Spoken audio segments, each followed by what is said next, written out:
அனைவருக்கும் வணக்கம். என் பேர் விஜயலட்சுமி சிவகுமார். தமிழ்நாட்டில், அது தென் தமிழகத்தில் ஒரு சின்ன கிராமத்தில் இருக்கிற எங்களை இவ்வளோ ஆயிரக்கணக்கான பேரோட நேரடியாகவும் லட்சக்கணக்கான பேரை ஆன்லைன்லையும் கனெக்ட் பண்ண இந்த ஈஷா மன்கோபோ இயக்கத்திற்கு அவங்க பண்ண இந்த பெரிய சேவைக்கு எங்க வாகா டீம் சார்பா நாங்கள் தலைதாழ்ந்து வழங்கிக்கிறோம்.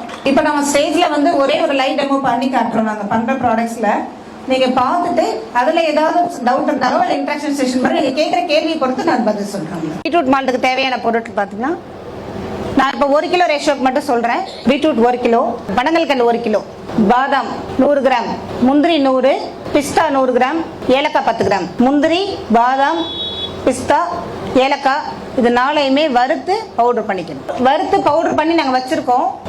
இதுல என்னன்னா, பீட்ரூட்டையுமே அரைச்சி கிரைண்ட் பண்ணி வச்சுக்கணும். இந்த மாதிரி தோலை சீவிட்டு கட் பண்ணி கிரைண்ட் பண்ணி வச்சுக்கணும். அதுக்கப்புறம் அரைச்சி வச்ச பீட்ரூட்டை நம்ம அப்படியே போடணும்.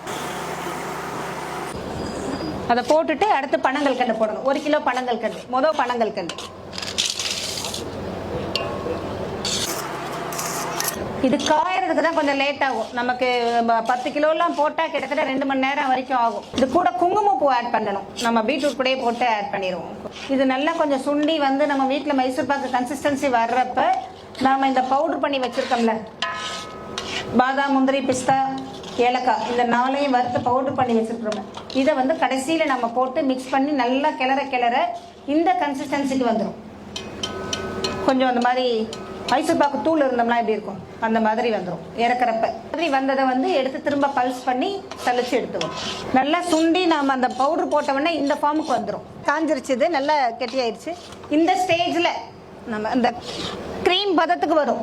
நம்ம எடுத்த அந்த க்ரீம் பதத்துக்கு வரும். 2 நிமிஷம் நம்ம கிண்டிட்டு ஆஃப் பண்ணிடலாம். ஆஃப் பண்ணிட்டு கொஞ்ச நேரம் கிண்டணும். அடுப்பு ஆஃப் பண்ணிட்டு கொஞ்ச நேரம் கிண்டினாதான் அது பவுடர் ஃபார்ம்ல வரும். இது பவுடர் பண்ணாதது இதை பவுடர் பண்ணிடலாம். இப்போ இதை நம்ம ஃபினிஷ் பண்ணி இந்த மாதிரி பேக்கிங்ல கொடுத்துட்டு இருக்கோம்.